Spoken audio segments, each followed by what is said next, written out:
Go This will ahead. be our podcast for the week. Well, it'll be a short video short. Short video, right? short. Yeah, yeah, yeah, yeah, yeah. All right. You ready? Good? Ready? Yeah, yeah, I'm Oh, ready. I'm bringing us in, right? Yeah, yeah, yeah. Okay.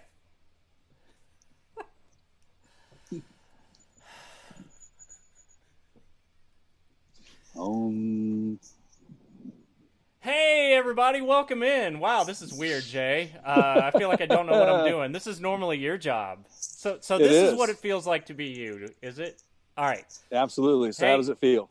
so we've got a special situation here. Normally Jay's sitting in his chair in his studio, but I we get yeah. yeah. I just happened to be out on location shooting some review video on the new Tahoe High Country that we podcasted about not long ago. And also, they had on the lot a brand new that just got delivered C8 in rapid blue. It has the 6.2 with the high performance package on it. It's a pretty incredible ride. They allowed me to get in this thing and take some pictures and talk with the sales manager a little bit. So you guys have to subscribe to our channel, youtube.com/Parts Counter Gurus. Subscribe to our channel so you can get the update on that, and we'll be posting that pretty soon, so Yep. keep your eyes out. And then plus these guys, this dealership have welcomed us in, and we're going to be shooting some reviews on some of the GMs that are sitting out here on their lot today, So and hopefully in the future. So ring the bell. You'll get an alert when that Corvette video comes out. I personally cannot wait to see one of these I've been in one, but that was before they were selling them. So this is a true production vehicle that was special ordered. He ordered everything on it that he wanted. I want to know all about that process. So we're going to get into that. Yeah, and I think the MSRP on that thing was around close to 88,000. Yeah. After it was all said and done, so he got it loaded up. It is my understanding, and I'm going to tease this, that this thing is going to be in a muscle car movie. That was the sole purpose for it being purchased. So stay tuned to that. We'll keep you updated on that. I've got a little inside info that I can't share right now, but we will once that hits the press, and we're the first ones on it. So like usual, right? So that is exciting, but also exciting, which we weren't going to shoot a counter show this week, a new version, and then something happened this morning, and Jay and I both had kind of an oh crap, this is huge, and this is big news, if you will. All right, live from PartsCounterGuru.com. Caught us both off guard, didn't it? Literally just released commentary today. We did on our channel about GM's investment into Nikola Motor Company. And that we said was a good strategic move for both parties. NASDAQ agrees with us. The news headlines were, hey, this is favorable to both. We went through exactly why. We encourage you to go watch that video. We outlined the whole thing. And then I started seeing articles toward the end of last week about potential funds misappropriation on the Nikola side and what's going on with all this money. I think they got something like $4 million in PPP small business loans. Of course, they got a huge cash infusion from GM. The one thing, Jay, that I kind of didn't count on here is the founder and CEO, I believe is his title, but he's definitely the founder of Nikola Motor, Trevor Milton, abruptly resigned today. Yeah, that's just the strangest thing. And, we're trying to connect the dots to this thing. And remember, we also did a podcast segment and a little news story on the CFO of GM who decided to kind of make a move outside of the automotive industry. She completely left the auto industry. So what are the ties? So, what do you think? Like, at this point, it's speculation, and we want to be clear on that. Although we do have a pretty good track record of connecting the dots. But we're just trying to figure this out like you guys are. One thing that I will say is you don't abruptly resign like this amid these allegations unless there's something else going on here. Jay brought something up on General Motors CFO leaving. Now, that was not it wasn't really abrupt. Like, she turned her notice in and she worked through it at the end of August. End of August.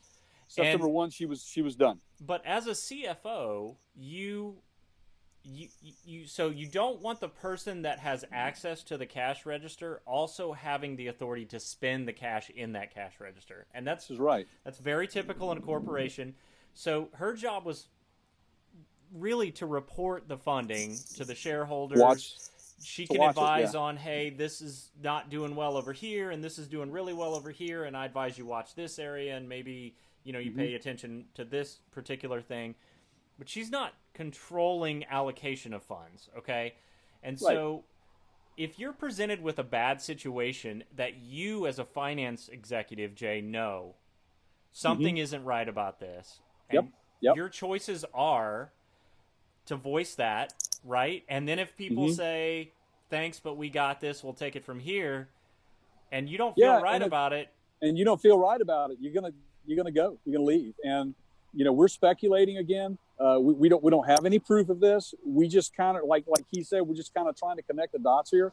It's just kind of weird how all of a sudden you've got these series of moves being made by GM and some of their personnel, and then all of a sudden here we are today speaking the same day that we just released that story about Nikola and GM joining forces, which we both felt was a great move by GM. But then all of a sudden you started to have some of the information surface that there's some issues with the founder of Nikola, and then here we are today talking about we got issues. Well, and so we had an expectation that people on the General Motors side would do their due diligence. You don't buy an 11% stock or stake in a company without vetting them, without going through and making sure that certain milestones are in place. And let me just get right to the point here. There's a lot of talk that Nikola doesn't have anything beyond conceptual renderings and architectural kind of drawings. And so if we're in a situation where GM has taken on the production of this Badger vehicle, and Tesla doesn't have any R&D development to show for that, if they don't have, I'm sorry, I said Tesla. If Nikola, whoops, Freudian slip there.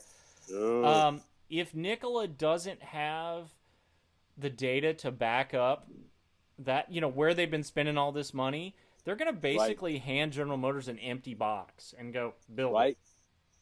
Right. This is so weird. This is so unorthodox for this. I mean, really, it is not. Somebody is going to be holding. I have a prediction on that. So because how do you at General Motors go through a partnership with potentially like this at this high of a dollar level and not do your homework as a world's one of the leading manufacturers of automobiles in the world and an established corporation that's been around for generations and generations and generations. Exactly. That is a big miss. And,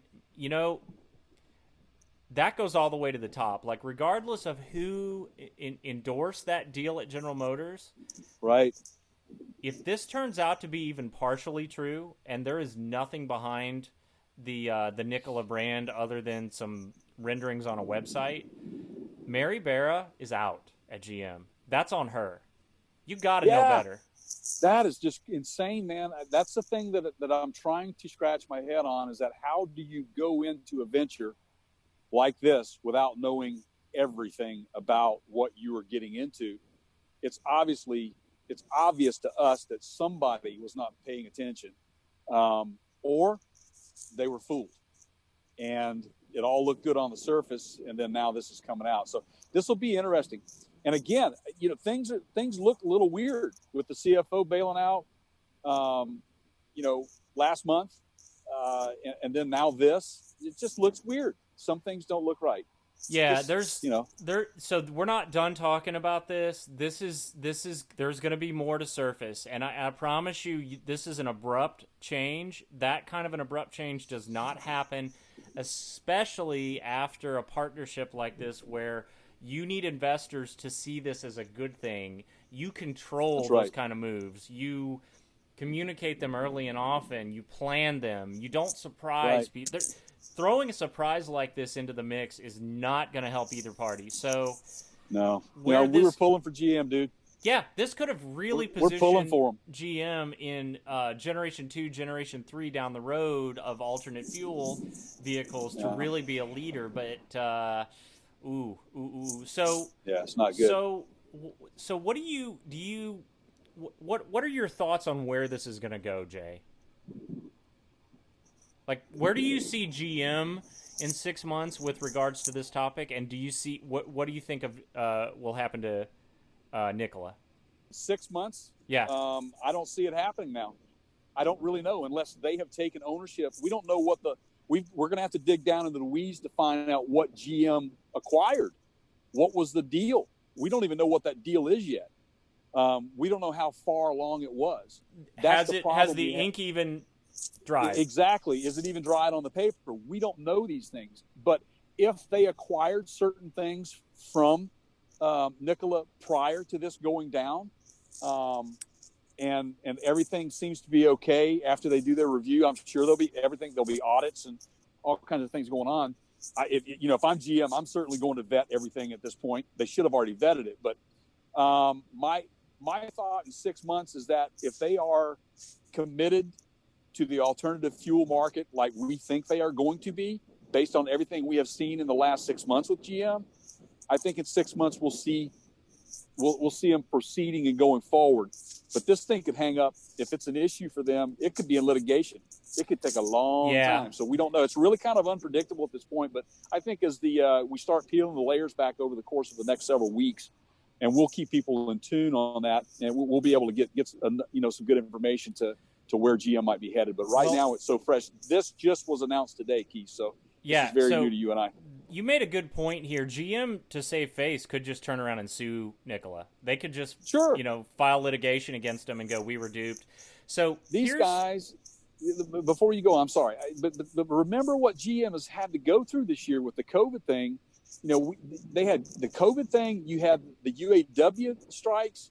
You had all of this stuff compounded. Hertz filing for bankruptcy, and basically GM being stuck with the bill on most of those vehicles. And I mean, it's bad. Guys, I think it's not can of bad worms, man.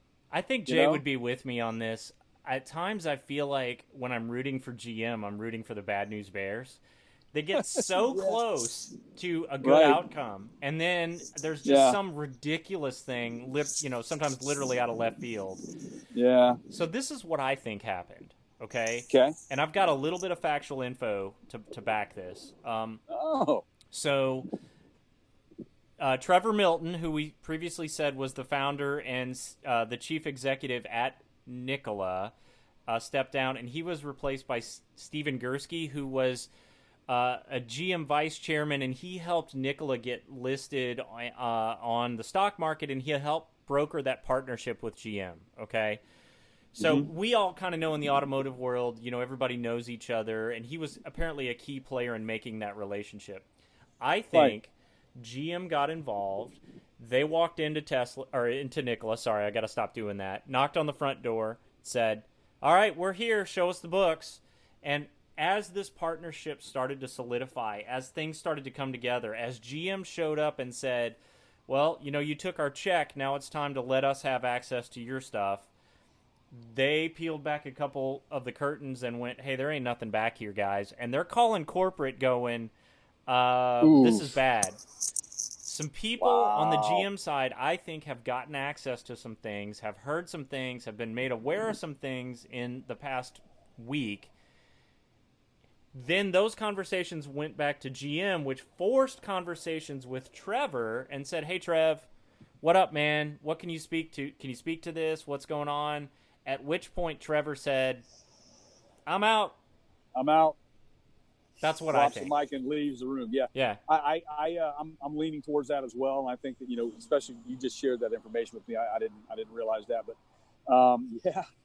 yes, it's kind of the appearance does not look well right now. Who was the girl? This was all over. There was a big movie made about her. She's a young lady. I shouldn't say girl. She was younger at the time. She was kind of a Steve Jobs, she emulated him a lot.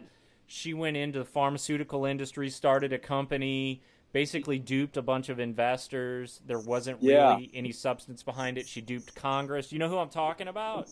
I don't know what her name is, but yes, I do know the story. Yes. This I didn't feels follow it enough to know. like another one of Feels those. like that. Yeah. Could be. To me. Could be. We are, you know, there are some interesting things going on in the automotive world. Unfortunately, you see some of this stuff sometime.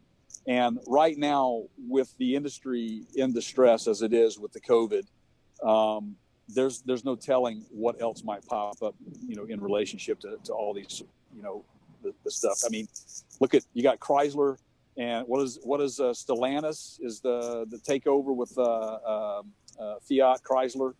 They're going to be taking over there. I mean, there's a lot of different things that are happening right now in the automotive industry. The only stable manufacturer of the big three right now that we're aware of is Ford, and we continue to talk about how Ford is conducting themselves. They're not stumbling. They are moving forward with everything that they said they would do. They're building out some of these packages on the new Bronco. People are getting their hands on them. They are doing exactly what you should do. So keep that in mind. Other companies that are trying to put vehicles out and reveal, and we talked about it with the Nissan Z. You need to get it out. So who knows? I don't know what's going on at GM. I know that there are some problems right now, man, with this mess. So anyway. This is definitely an oh boy. So Jay, so you're on location. You know, I'll leave the closing thoughts to you to wrap it up. Yeah. You know, to let us know what's going on back there, what you got. You know, where can we find out more? Remind everybody. I'll just gonna turn it over to you. Bring us home, buddy. Just gonna turn it over to me. All right, all right, everybody. Thank you for watching so much. We really appreciate it. We hope you found this segment of our podcast, which is the Counter Show. You can find us over on Twitter at the Counter Show. You can find us on YouTube at youtube.com/Parts Counter Gurus. When you're there, please hit that subscribe button. Give us a thumbs up. Ring the bell. Tell a friend. We live and die by those subscriptions. They're free to you. They're priceless to us. Don't forget that. Follow us over on Facebook.com/Parts Counter Gurus. Follow us over on Instagram.com/The Parts Counter Gurus. If you'll stay on Instagram and watch our IGTV videos, that we started adding those over there as well, so you can check out a bunch of stuff that we put out there and review. We want to have you as a fan and a part of our audience. So, and if you stay tuned and you subscribe and you want to cross over into the machinist world, we've got a giveaway, but you have to be a subscriber and keep listening to learn more and more about that. Check us out on partscounterguru.com. Click on the podcast links, subscribe there, download, do all that sort of good stuff. I just happen to be, like I said, on location at a local Chevrolet dealership here today. My good friend Daniel showed me around a Corvette C8. And also we talked a little bit about the new Tahoe High Country. It's and there's going to be more coming. And yes. Ask him if you can talk him into doing a podcast from inside one of those Suburbans or Tahoes. Let's see if we can do a little live from inside kind of situation. I bet we can, man. Is there like some sort of like OnStar feature we could? I don't know. We'll figure it out, man. But I think that would be a cool studio. It would be. So, as you can see behind me, we got Old Glory behind us. I'd like to say a special thanks to all the troops out there, and that's a beautiful thing, man. Isn't it? Yeah. Thank you, guys, and ladies and gentlemen. God bless America, man. Yeah. So hey, Keith, that's really all I have, man. Thanks for catching me on location. Again, like we told everybody, this was kind of an abrupt. Hey, man, you got a minute? Sure. So here I am. So, but as always, Keith and I are wanting to bring you the most latest and greatest information. And we just talked about this particular story, and then now it's flipped to this. So it's another chapter in this particular story. It hit the fan. Check that in real time. Yeah. Hit the all fan right, in real time. Yeah. Well, all right, man. Thanks for being you, man. Everybody, thank you for watching, subscribing, liking. We'll talk to you soon.